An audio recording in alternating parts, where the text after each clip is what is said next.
Consult பண்ணி பேசுறதுக்கெல்லாம் அவர் அந்தளவுக்கு ரொம்பகிட்ட க்ளோஸாகவும் இருக்க மாட்டாங்க. சரி. ஒரு லிமிட்டட் பழகக்கூடியதுங்க.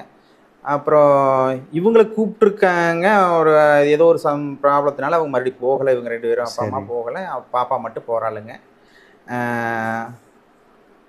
அவர் வந்து டூர் உங்களுக்கு வந்து ரிதன்யாவுடைய அம்மா வந்து தங்கையா, அக்காவா? உடன் பிறந்த தங்கைங்க. தங்கை. ஒரே தங்கச்சி. ஒரே தங்கைங்க. ஓஹோ! நீங்க ஒரே பையன். ஒரே பையன். நான் ஒரே பையனுங்க. ஓஹோ! சரி. அது பாப்பா வந்து மோஸ்ட்லி நம்ம கிட்ட தான் அதிகமாக வளர்ந்தாளுங்க. அதாவது +2 முடிக்க வரைக்கும் அவள் வந்து எங்களுடைய இதில் சரௌண்டிங்லேயே தான் வளர்ந்தாங்க. ஏன்னா பக்கமாகவே ஸ்கூல். இல்லை, உங்கள் அப்பா தான் 12 வயசு வரைக்கும் வளர்த்திட்டு இருந்தாரு, அங்கே தான் அப்பா இருந்தாரு. அவருக்கு ஏஜ் அட்டன் பண்ண வரைக்கும் அப்பா இருந்தாருங்க. ஏஜ் அட்டன் பண்ணி ஒரு 6 மந்த் கழிச்சு அப்பா தவறிட்டாருங்க. ஒரு 6 மந்த் கழிச்சு அப்பா தவறிட்டாருங்க. அவர் வந்து ரொம்ப பேத்தி பேரன் அப்படிங்கிறது ரொம்ப அஃபெக்ஷனான டைப். அது வரைக்கும் எனக்கு அப்போ தான் கன்சீவாக இருக்கிற ஒய்ஃபுங்க.